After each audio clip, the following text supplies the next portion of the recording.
Hello friends, welcome to my channel. I am here with clear and up-to-date summary of final economic survey that was tabled on 29 January 2026, that is today, in the Indian Parliament. This survey reviews India's economy for the year 2025-26 and sets macroeconomic tone ahead of the Union Budget 26. तो we can say global झटकों के बीच अर्थव्यवस्था की मजबूत रफ्तार को बताता हुआ ये आर्थिक सर्वेक्षण. So the 10 important points of economic survey are: first, India's growth performance financial year 25-26, actual and estimated growth. Real GDP growth for financial year 25-26 is estimated at 7.4%, outperforming the earlier projection and maintaining India's position as one of the world's fastest growing large economic.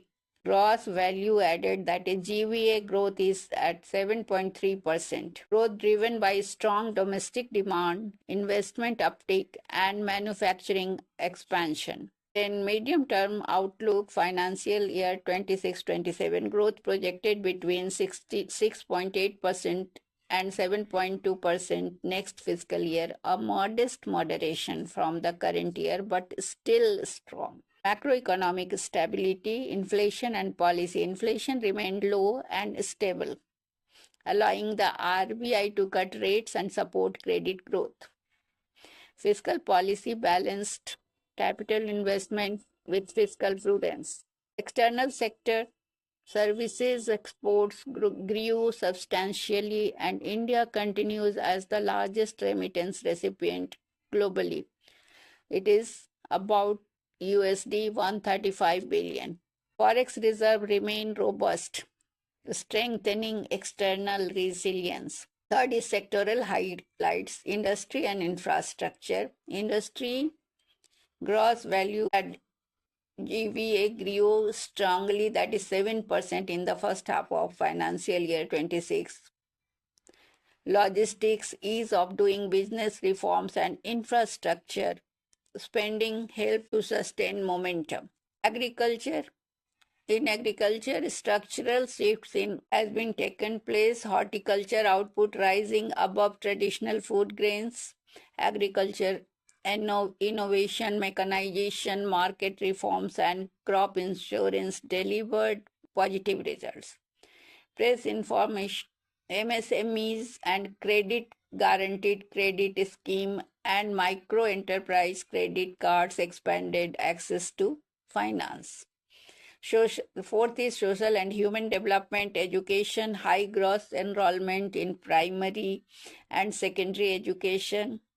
Health, significant reduction in maternal and infant mortality over the decade. Employment, millions added to workforce. Social security coverage expanded via e-Shram registrations. Poverty, multidimensional poverty index, that is MPI, continues to fall. It is falling continuously. Fifth is structural and statistical reforms. Statistical system. GDP base year revised by 2022-23 and CPI IIP rebasing for better accuracy and transparency. New household income surveys and expansion of digital data platforms, labor reforms, consolidation of labor laws, and broader social security, including gig and platform workers. So social security has been given to gig workers and platform workers. That is very important to be it has to be noted. Global context and risk. External uncertainties. Risks include geopolitical tensions, trade conflicts, volatile commodity market, and AI-driven asset corrections.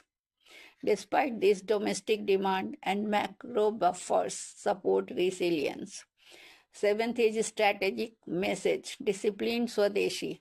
The survey pushes a three-tier framework to build India's economic strategy. It address critical vulnerabilities, build high pay of domestic capabilities, strengthen advanced manufacturing and global competitiveness. Objective is India should be not just making for India but making for the world. Why this matters? Because it sets the economic backdrop for the Union Budget 2026, which is scheduled to be presented on 1st February 2026. It helps policymakers, investors, and analysts to understand trends in growth, inflation, finance, and social metrics, and structural reforms. So that's all for today. Economic report which was presented or tabled today. So if you like, please share and subscribe. Thank you.